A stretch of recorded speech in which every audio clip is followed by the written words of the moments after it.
Hello everyone, so today in this video we will be going to solve previous year question paper for RRB technician. So RRB technician का हम previous year paper solve कर रहे हैं specifically reasoning section. So आइए शुरू करते हैं. देखिए फर्स्ट क्वेश्चन में क्या लिखा है, नोज का उसने रिलेशन स्मेल के संग करा है, तो ईयर्स का किसके संग हुआ ये वो कह रहा है. तो नोज का फंक्शन क्या होता है, स्मेल करना. तो ईयर का फंक्शन क्या होता है, हियर करना, मतलब सुनना. तो आप देखेंगे सुनना क्या ऑप्शन में आपको दिख रहा है. तो देखो टू लिखा है, साउंड लिखा है, डेफ लिखा है और ईयरिंग लिखा है, नहीं लिखा. इसका मतलब क्या है, जो क्लोजेस्ट ऑप्शन हो सकता है दैट वुड बी साउंड. तो इसका आंसर आएगा साउंड. क्लियर है. नेक्स्ट क्वेश्चन पे आते हैं. आइए नेक्स्ट क्वेश्चन में देखिए आपको 400 का रिलेशन 20 के संग दिया है, तो 100 का रिलेशन पूछा है. तो देखो अगर मैं 400 को 20 से डिवाइड करूंगा तो my answer would be 20. Similarly अगर मैं 100 को 5 से डिवाइड करूंगा तो माय आंसर वुड बी 20. तो हमारा आंसर 5 आ सकता है. बट अगर मैं 400 को 20 का स्क्वायर कहूँ तो वो भी गलत नहीं है ना. सिमिलरली अगर मैं 100 को 10 का स्क्वायर कहूँगा तो वो भी गलत नहीं है. तो हमारा आंसर 5 भी आ सकता है, हमारा आंसर 10 भी आ सकता है. हम कुछ भी सोच सकते हैं. तो उस केस में हमारे दोनों आंसर को राइट कंसिडर किया गया था, करेक्ट कंसिडर किया गया था. क्लियर है. चलिए ऐसा होता है एग्जाम में, अगर आप कोई भी क्वेश्चन सॉल्व कर रहे हैं और उसके दो आंसर आ रहे हैं और उनमें दोनों में से कोई भी एक आंसर टिक कर दे रहे हैं, तो वो दोनों आंसर जिसने दूसरा आंसर भी टिक करा है जो कि राइट है, तो उसको मार्क्स मिलेंगे. और कभी कभी ऐसा भी होता है कि वो पर्टिकुलर क्वेश्चन को कैंसिल आउट कर देते हैं, या सब ने जिन्होंने वो अटेम्प्ट करा है इधर राइट और रॉन्ग सबको बोनस मार्क मिलते हैं. तो सिचुएशन के अकॉर्डिंग वो लोग काम करते हैं. आइए नेक्स्ट नेक्स्ट देखो आपको एक सीरीज दी गई है, उसमें से आपको बताना है कि कौन सा टर्म आएगा क्वेश्चन मार्क में. तो देखो डी ई फिर एफ को ड्रॉप करा है, डी ई के बाद एफ होता है, जी एच आई को ड्रॉप करा है, जे के एल को ड्रॉप करा है, एम एन ओ को ड्रॉप करके पी क्यू आएगा यहाँ पर. तो हमारा आंसर देखो यहाँ पर पी क्यू ही दिया है. आई होप समझ में आ रहा है आपको. आगे चलते हैं. नेक्स्ट अगेन आपको एक सीरीज दी गई है. देखो ये वाली जो डेसिमल वाली सीरीज होती है ना, उसको सॉल्व करने का सबसे आसान तरीका ये है कि डेसिमल को आप काउंट ही मत करो. देखो इस सीरीज को कुछ इस तरीके से लिखो, 93, 101, 109, 117, फिर क्वेश्चन मार्क एंड 133. अब इसका डिफरेंस लेके देखो. तो 93 का डिफरेंस क्या आ रहा है यहाँ पर, 8 आ रहा है. 93 101 का डिफरेंस 8 आ रहा है. देन अगेन 8 है, देन अगेन 8 है, तो यहाँ पर भी 8 का डिफरेंस आएगा.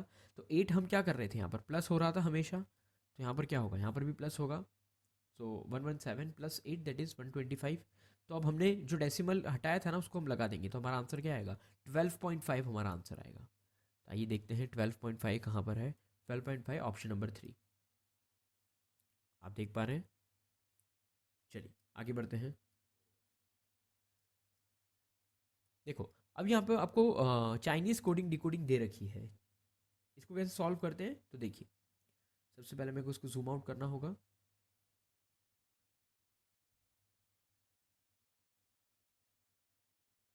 देखिए क्या लिखा है, 349 का मतलब होता है पेंटिंग इज आर्ट. ध्यान से देखिएगा, पेंटिंग इज आर्ट को 349 लिखा है एंड ड्राइंग इज आर्ट को 573 लिखा है. मतलब इज आर्ट और इज आर्ट दोनों कॉमन है यहाँ पर. तो देखो यहाँ पर आपको 49 और 49 कॉमन दिख रहा है, इसका मतलब पेंटिंग का कोड क्या होगा 3 एंड ड्राइंग का कोड क्या होगा 7. I hope you are getting my point. अब ड्राइंग का कोड 7 है एंड पेंटिंग का कोड 3 है, तो 573 का मतलब 7 और 3 का तो कोड हमको मिल गया है. तो एंड का कोड क्या हो जाएगा, एंड का कोड 5 हो जाएगा. तो आपको कोड किसका बताना है, आपको कोड एंड का ही बताना है, that would be 5, that is option number 4. I hope चीज़ें क्लियर है. चलिए नेक्स्ट क्वेश्चन पे आते हैं. अगेन कोडिंग डिकोडिंग का क्वेश्चन है. देखिए उसने क्या लिखा है, मिथिक को उसने कोड करके दिया हुआ है. तो सबसे पहले हम क्या करेंगे, हम मिथिक का कोड लिखेंगे. क्या है, ओ ए वी जे के एंड ई. अब देखो अब सिंपल सा तरीका ये होता है, मैं तो सबसे पहले प्लेस वैल्यू लिख देता हूँ. प्लेस वैल्यू लिखने के बाद मैं सिर्फ सीधा प्लेस वैल्यू को कंपेयर करता हूँ. तो देखो 13 25, 20, 8, 9 एंड 3। यहाँ पर क्या है, यहाँ पर 5, 11, 10, 22, 1 एंड 15। क्लियर है? तो देखो यहाँ पर क्या हो रहा है, 13 तो +2 हो रहा है, यहाँ पर क्या हो रहा है, अगेन +2 हो रहा है, यहाँ पर +2 हो रहा है, यहाँ पर भी +2 हो रहा है, यहाँ पर भी +2 हो रहा है, यहाँ पर भी, मतलब +2 का कंसेप्ट चल रहा है। तो आपको सेम वे में किसका बताना है, फॉक का बताना है। फॉक का क्या होता है, तो फॉक की प्लेस वैल्यू अगर मैं लिखूँ तो वो होती है 6, 15 एंड 7। +2 करेंगे तो 9, 17 और 8। तो 8 किसकी प्लेस वैल्यू है, तो 8 आप कहेंगे एच की प्लेस वैल्यू है, 17 क्यू की और 9 आई की। तो एच क्यू आई आपका आंसर आएगा, दैट इज ऑप्शन नंबर 4। चलिए आगे चलते हैं। देखो यहाँ पर आपको साइंस को चेंज करके इक्वेशन का आंसर देना है। तो देखो प्लस की साइन है, उसके अंदर आपको क्या करना है, मल्टीप्लाई करना है। डिवाइड की साइन को क्या करना है, तो डिवाइड की साइन को माइनस करना है। तो इसका आंसर आएगा 6 - 8। मल्टीप्लाई की साइन को क्या एज्यूम करना है, डिवाइड, तो डिवाइडेड बाई 2 एंड माइनस की साइन को एज्यूम करना है 4। तो देखो 2 2 जार 2 4 जार 8, 6 -4 एंड +4 तो कटेगा, तो इसका आंसर क्या आएगा, इसका आंसर 6 ही आएगा। चलिए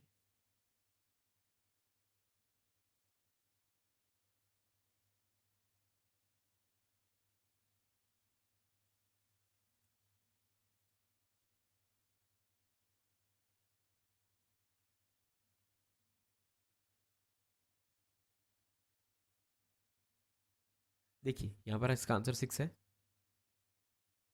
ये रहा। आइए आगे बढ़ते हैं। अगेन यहाँ पे आपको साइन चेंज करके बताना है कि ये वाली इक्वेशन का आंसर 13 आना चाहिए। तो ऐसी कौन सी साइन हम यहाँ पर रखें, या ऐसी दो कौन सी साइन को हम इंटरचेंज करें जिससे इसका आंसर 13 आए। तो चलिए क्या करेंगे हम, अगर हम मल्टीप्लिकेशन को डिवाइड करके रखें तो देखो मल्टीप्लिकेशन हम ऑप्शन वाइज जा सकते हैं। जनरली मैं पीछे से लेता हूँ, मतलब मैं नीचे से ऑप्शन शुरू करता हूँ। तो मैंने स्टार्टिंग में क्या करा, मल्टीप्लाई ये जो डिवाइड है और प्लस है, इन इन दोनों साइन को मैंने इंटरचेंज करवाया। तो देखो 3 मल्टीप्लाई का as it is into 6, plus को हमको क्या कंसिडर करना है, तो प्लस को हमको कंसिडर करना है डिवाइड। तो डिवाइडेड बाय 2 -4 एंड डिवाइड को क्या कंसिडर करेंगे, डिवाइड को कंसिडर करेंगे प्लस। तो देखो यहाँ पर 3 3 9, 9 - 4 that is 5, 5 + 8 that would be 13। तो हमारा आंसर 4 आ ही रहा है। ठीक है, चलिए आगे बढ़ते हैं। देखो यहाँ पर आपको कोडेड ब्लड रिलेशन दिया हुआ है, कोडेड ब्लड रिलेशन का क्वेश्चन पूछा है। तो देखो ये वाली इक्वेशन से आपको क्या फाइंड करना है, आपको जो नीचे ऑप्शन गिवन है उनमें से आपको बताना है कि कौन सा स्टेटमेंट राइट है। तो देखो x परसेंटेज y, परसेंटेज का मतलब क्या दिया है, सन दिया है, मतलब x is son of y, sorry z, यहाँ पे x और z की बात हो रही है। तो x is son of z, z $w, dollar मतलब क्या है, z is husband of w, dollar and y, and का मतलब क्या है, मदर, मतलब w is mother of y। अब यहाँ पर देखो क्या कहा है, if w has only one son, w का एक ही सन है, मतलब y क्या होगी, y डॉटर होंगी। ठीक है, ये हमने फैमिली ट्री बना दी। अब क्वेश्चन पे आते हैं, y is the brother of x, क्या y ब्रदर है x का, नहीं, y is sister of x। x is brother of y, बिल्कुल बिल्कुल, x ब्रदर है ना y का। x is son of y, बिल्कुल नहीं। Next, y is son of x, बिल्कुल भी नहीं। क्लियर है, यहाँ पे आपको क्लैरिटी मिल रही होगी। आइए हम थोड़ा सा और आगे बढ़ते हैं। देखो अगेन आपको कोडेड ब्लड रिलेशन दिया हुआ है, जिसमें से आपको ये बताना है कि J is mother in law of N, मतलब एन ने जिसके साथ शादी करी होगी उनके जो मदर हैं वो जे। तो किस तरीके से आप इसको आंसर करेंगे, तो देखो यहाँ पर हमको जे का जेंडर मालूम है कि जे का जेंडर फीमेल है। तो जे का जेंडर जहाँ कहीं भी मेल होगा वो वाला तो हमारा ऑप्शन गलत ही होगा। तो देखो यहाँ पर प्लस क्या डिनोट कर रहा है, प्लस डिनोट कर रहा है सन को, मतलब के इज सन ऑफ जे, जिसमें हमको जे का जेंडर नहीं मिल रहा। अगेन यहाँ पर प्लस डिनोट कर रहा है जिसमें हमको जे का जेंडर नहीं मिलेगा। स्टार क्या शो कर रहा है, सिस्टर, अगेन यहाँ पर हमको जे का जेंडर नहीं मिलेगा। माइनस क्या शो कर रहा है कि के इज हस्बैंड ऑफ जे, तो यहाँ पर हमको जे का जेंडर फीमेल मिल रहा है। तो बेसिकली वैसे अगर हम जाएंगे यहाँ पर, तो ऑप्शन से हमको मालूम चल रहा है कि आंसर नंबर 1 ट्रू है। बट जब हम एग्जाम में होंगे तब हम सबसे पहला कौन सा ऑप्शन कंसिडर करेंगे, ये वाला। क्यों? क्योंकि यहाँ से हमको परफेक्टली जे का जेंडर फीमेल मिल रहा है। क्लियर है? अब हम वन बाय वन अगर हम फैमिली ट्री बनाए भी ना तो भी हमारा आंसर देखो आ जाएगा। देखिए अगर हम फैमिली ट्री बनाए, इसकी क्या लिखा है, एन माइनस एम। तो माइनस का मतलब क्या है, तो माइनस मतलब हस्बैंड, मतलब N is husband of M, तो M would be female. Why? Because M is husband of M. M star K, तो M is sister of K, star का मतलब है सिस्टर, तो एम इज सिस्टर ऑफ के। के प्लस जे, प्लस का मतलब क्या है, तो प्लस का मतलब सन है, तो K is son of of J. ठीक है। Now J is mother in law of N. यहां पर आपको क्या J is mother in law of N बता रहा है? यहाँ पर तो नहीं बता रहा, क्योंकि जे का जेंडर तो डिफाइन ही नहीं है ना यहाँ पर, तो ये वाला आंसर भी नहीं आ सकता। आई गेस ये पर्टिकुलर आंसर की में बाद में चेंजेस हुए होंगे। क्लियर है? नेक्स्ट वाले क्वेश्चन को हम सॉल्व, नेक्स्ट वाले ऑप्शन को हम सॉल्व करते हैं। क्या लिखा है, एन स्टार एम। स्टार का मतलब क्या है, N is sister of M, N is sister of, N is sister of M. M minus K, minus का मतलब है हस्बैंड, तो M is husband of K, then K would be wife. And K plus J, plus का मतलब क्या है, तो plus का मतलब सन है, तो जस्ट अ मिनट, के इज सन ऑफ जे। ये तो पॉसिबल ही नहीं है इक्वेशन। क्यों? क्योंकि के प्लस जे तो हो ही नहीं सकता, बिकॉज एम माइनस के कहा है, तो एम इज हस्बैंड ऑफ के, तो एम अगर मेल है then K would be female. जब K would be female then how can K be son of J? It is not possible, तो ये वाला तो ऑप्शन ही गलत है। नेक्स्ट नेक्स्ट पे आते हैं।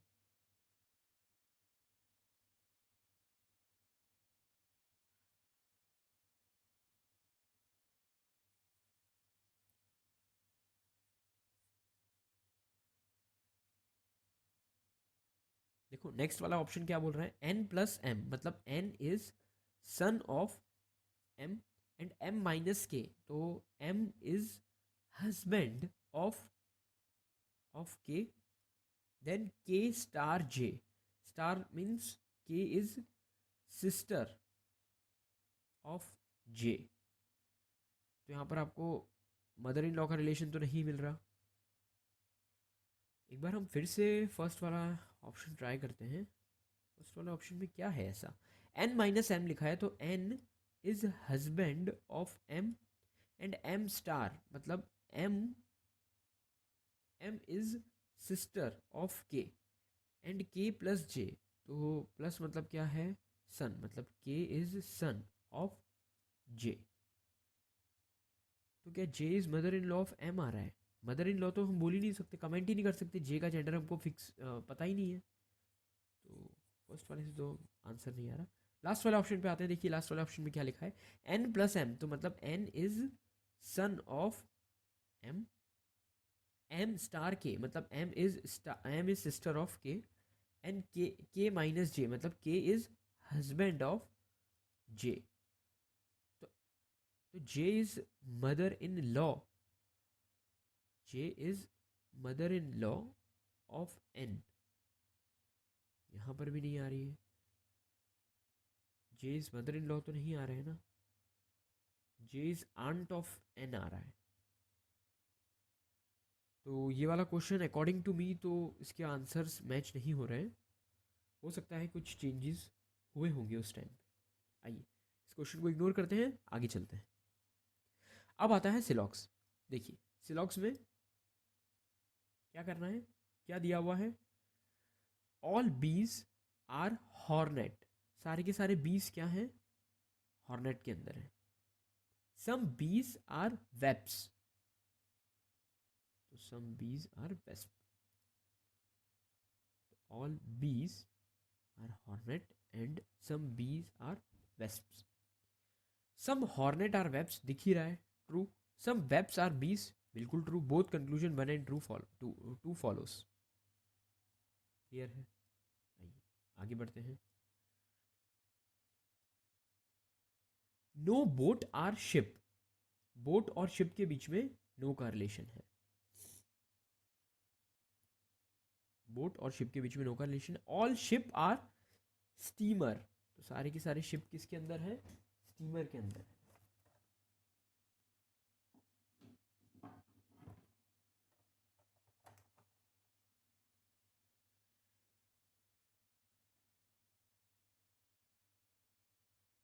बोट और शिप के बीच में नो का रिलेशन है, और ये क्या है? ये स्टीमर है, मैं इसको एस टी लिखा है। सम बोट आर स्टीमर, तो बोट और स्टीमर के बीच में सम का रिलेशन नहीं दिख रहा। No boat are, no ship are boat, तो शिप और बोट के बीच में नो का रिलेशन है, बिल्कुल है। Some steamer are ship, steamer और शिप के बीच में सम का रिलेशन बिल्कुल पॉसिबल है। तो only conclusion 2 and 3 follows. I hope आपको चीज़ें समझ में आ रही होंगी। अगर नहीं आ रही है देन मैंने पूरा का पूरा रीजनिंग का प्लेलिस्ट जो भी है, उसमें जितने भी वीडियोस हैं उनका एक प्लेलिस्ट मैंने बनाया हुआ है, तो वो प्लेलिस्ट को आप एक्सेस कर सकते हैं। The link is given in the description box below.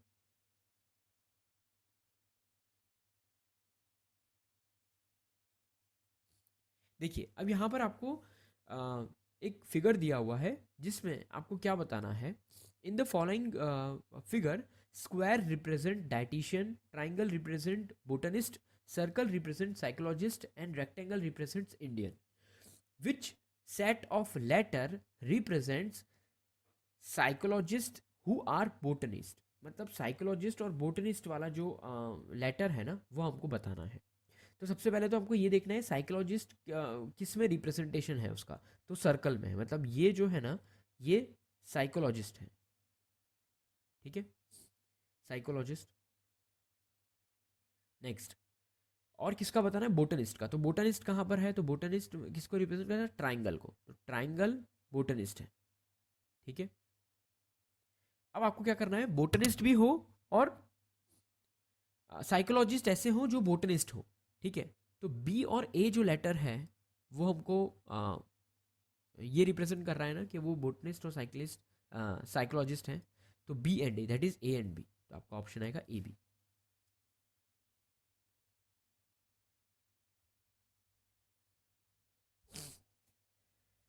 I hope यहाँ पर आपको चीज़ें क्लियर हो रही हैं। आइए आगे बढ़ते हैं। यहाँ पर आपको एक वेन डायग्राम दिया हुआ है, आपको बताना है कि ये वेन डायग्राम किस चीज़ को रिप्रेजेंट कर सकता है। तो चलिए, यहाँ पर आपको एक वेन डायग्राम दिया हुआ है। वेन डायग्राम आपको ऑप्शंस में दिए हुए हैं, आपको बताना है कौन सा वेन डायग्राम ट्रू है। किसके लिए? ये क्वेश्चन में लिखा है ना, उस क्वेश्चन के लिए। क्वेश्चन में क्या लिखा है? तो देखो क्वेश्चन में लिखा है best represents the relationship between square, quadrilateral and geometrical figure. तो देखो ज्योमेट्रिकल फिगर जो होती है ना, ज्योमेट्रिकल फिगर के अंदर क्वाड्रिलेटरल आता है, ज्योमेट्रिकल फिगर के अंदर क्वाड्रिलेटरल आता है, और क्वाड्रिलेटरल एक क्वाड्रिलेटरल वो शेप होता है जिसके अंदर 4 कोने होते हैं। तो स्क्वायर होता है एक, तो वो, तो स्क्वायर एक क्वाड्रिलेटरल है।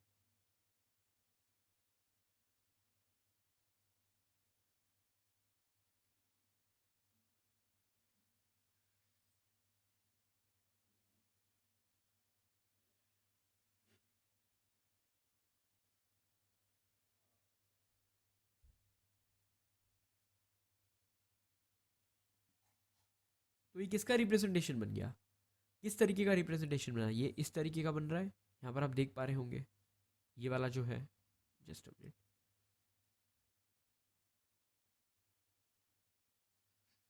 ये वाला जो रिप्रेजेंटेशन है ये सेम बन रहा है। तो आपका आंसर क्या आएगा? आपका आंसर 1 आएगा। आइए नेक्स्ट पे चलते हैं।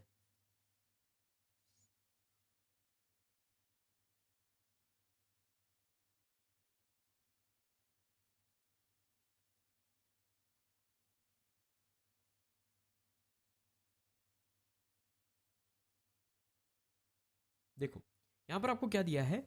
What what was the share of the picnic cost to be borne by east each student. मतलब आपको यहाँ पर कॉस्ट निकालना है कि एक बच्चे को कितना कॉस्टिंग पड़ता है पिकनिक जाने का। तो यहाँ पर क्या दिया है? The total cost of the picnic was 12,500, 12,500 total था। And the number of students who went for the picnic was 15। तो इसको मैं सिंपली 15 से अगर डिवाइड करूंगा तो मेरे को कॉस्ट मिल जाएगा कि पर स्टूडेंट का कितना होगा। क्लियर है? तो ओनली वन स्टेटमेंट सफिशिएंट है, ठीक है, इसको सॉल्व करने के लिए। बट कभी कभी ऐसा भी होता है कि ओनली वन, ईदर वन और टू, मतलब या तो सिर्फ वन ही सफिशिएंट है या फिर सिर्फ टू को भी अगर हम कंसिडर करेंगे तो भी वो आंसर आ जाएगा। इसीलिए हमको सेकंड वाले स्टेटमेंट को भी देखना होगा। If 3 fewer student would have gone then the cost. अब देखो, ये तो हमको मालूम ही नहीं है टोटल कितने स्टूडेंट गए हैं, है ना। उसमें से मैं 3 माइनस करूंगा तो फिर मेरे को ये वाला कॉस्ट मिलता है, पर मतलब इंक्रीज होकर ये वाला कॉस्ट मिलेगा। बट हमको तो मालूम ही नहीं टोटल नंबर ऑफ स्टूडेंट कितने, तो ओनली टू वाला तो हमारा आंसर आएगा ही नहीं। हमारा आंसर क्या आएगा? One alone is sufficient to answer this question. ये डेटा सफिशिएंसी का पार्ट है रीजनिंग में। चलिए आगे चलते हैं। क्या लिखा है? The colour of blood is red due to the presence of red blood cell. ये स्टेटमेंट दिया हुआ है। स्टेटमेंट कहीं पर भी दिया हो ना रीजनिंग में, उसका मतलब क्या है? वो परम सत्य है, ठीक है। तो वो उसको हमको ट्रू कंसिडर करके ही चलना है। तो स्टेटमेंट में दिया है कि the colour of blood is red due to the presence of red blood cell. जो ब्लड का कलर है वो रेड क्यों होता है? Because of red blood cell. तो कंक्लूजन में क्या लिखा है?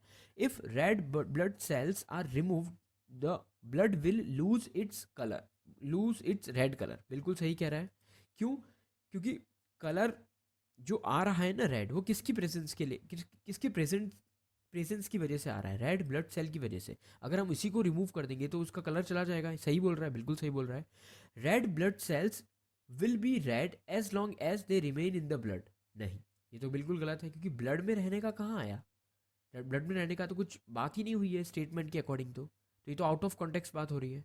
तो हमारा आंसर क्या आएगा? Only one implicit, that is only conclusion one follows.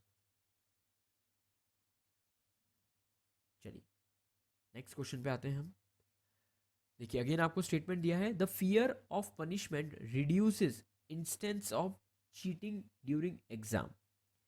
तो आपको पनिशमेंट कम कर देती है एग्जाम में चीटिंग कंडक्ट होना मतलब जो एग्जाम में चीटिंग होती है ना, उसको कम कर देती है। क्या? Fear of punishment.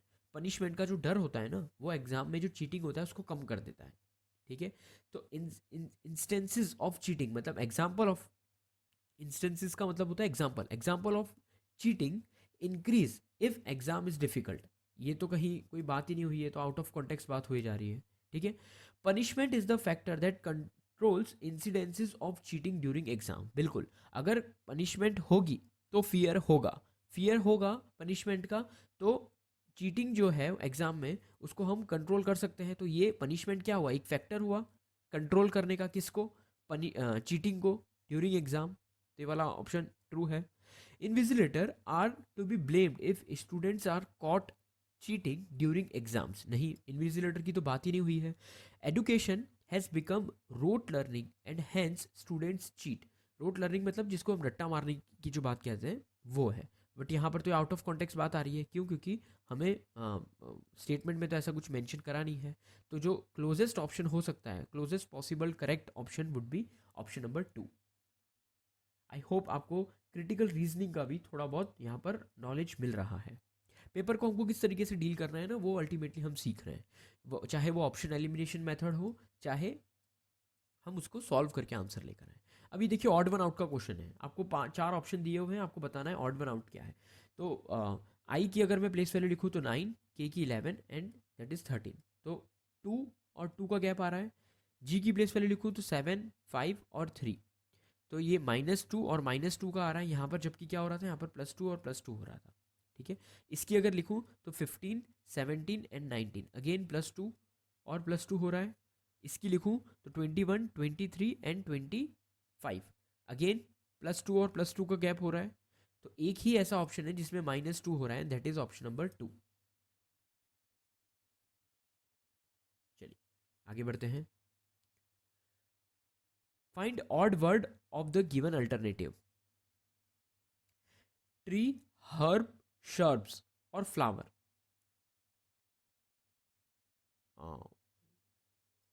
इसको स्किप करना,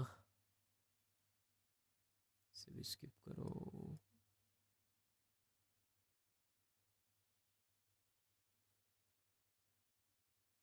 चलिए, यहाँ पर आपको क्वेश्चन में क्या दिया है, Q R S and T R sitting around a round table. एक राउंड टेबल पे 1 2 3 और 4 लोग बैठे हुए हैं। Q is sitting next to R. तो क्यू और आर ऐसे भी हो सकता है, या फिर 1 2 3 4 5 4, और क्यू और आर ऐसे भी हो सकता है। S is sitting to the left of T.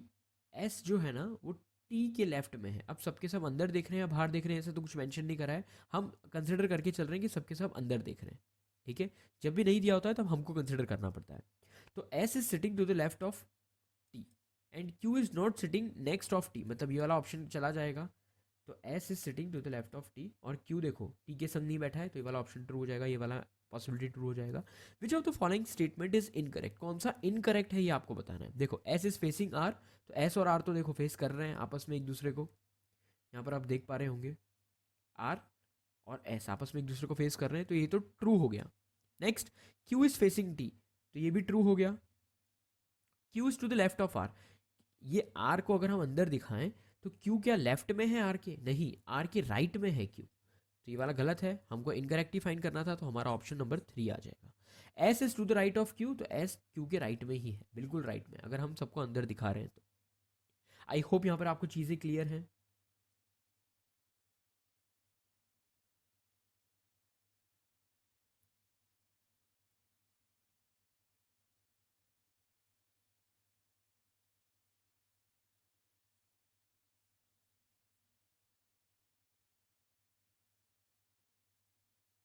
चलिए, अभी डायरेक्शन सेंस का क्वेश्चन है।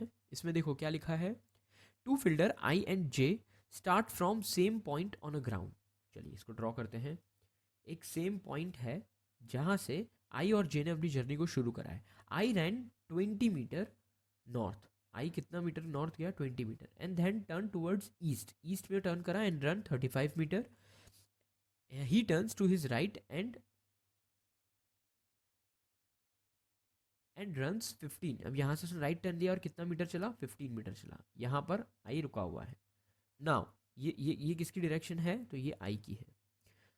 नाउ जे है ना, मीन वाइल जे रन 30 मीटर नॉर्थ, जे ने कितना मीटर नॉर्थ रन करा, 30 मीटर, तो 10 ऊपर और एक्स्ट्रा में कर देता हूँ, तो टोटल कितना हो जाएगा 30। And then turn right and and run 35 metre, तो दोनों यहाँ पे 35 metre. Where is J now with respect to I, ये जो जे है ना ये कहाँ पर है विथ रिस्पेक्ट टू आई, तो नॉर्थ में है, ये तो हमको मालूम चल ही रहा है। क्यों, क्योंकि आई यहाँ पर था, जे यहाँ पर है, तो जे जो है वो आई के नॉर्थ में है, इतना मालूम चल रहा है। अब कितना मीटर अपार्ट है, तो देखो ये 10 है और नीचे ये कितना है, ये 15 है, तो टोटल कितना हो जाएगा 10 + 15, दैट वुड बी 25। तो 25 metre towards north. I hope आपको पूरी वीडियो समझ में आई होगी। पूरा जो रीजनिंग का सेक्शन था हमारा आरआरबी टेक्नीशियन का, वो हमने सॉल्व करा है, जिसमें एक आध क्वेश्चन विजुअल रीजनिंग के अभी बाकी हैं। वो जब मैं विजुअल रीजनिंग करवाऊँगा आपको लेक्चर में, उसके बाद फिर हम वैसे क्वेश्चन को डील कर सकते हैं। अभी अगर आपको इनमें से किसी में भी डाउट है, देन आई वुड रिकमेंड कि मैंने जो प्लेलिस्ट की लिंक आपको दे रखी है उसको आप एक्सेस कीजिए और वहाँ पर आप सारी वीडियो को कंज्यूम कीजिए। जितने भी कंसेप्ट वहाँ पे समझाए गए हैं वही सारे कंसेप्ट यहाँ पर यूज़ हो रहे हैं। Hopefully in coming session I will solve quant section of this particular exam, so stay tuned and I will be uploading lecture series. I will be continuing the lecture series as it is, मतलब जिस तरीके से हमारी lecture series चल रही थी उसको मैं कंटिन्यू करने वाला हूँ। Well till then, thanks for being here, thanks for listening to me patiently, and thank you so much.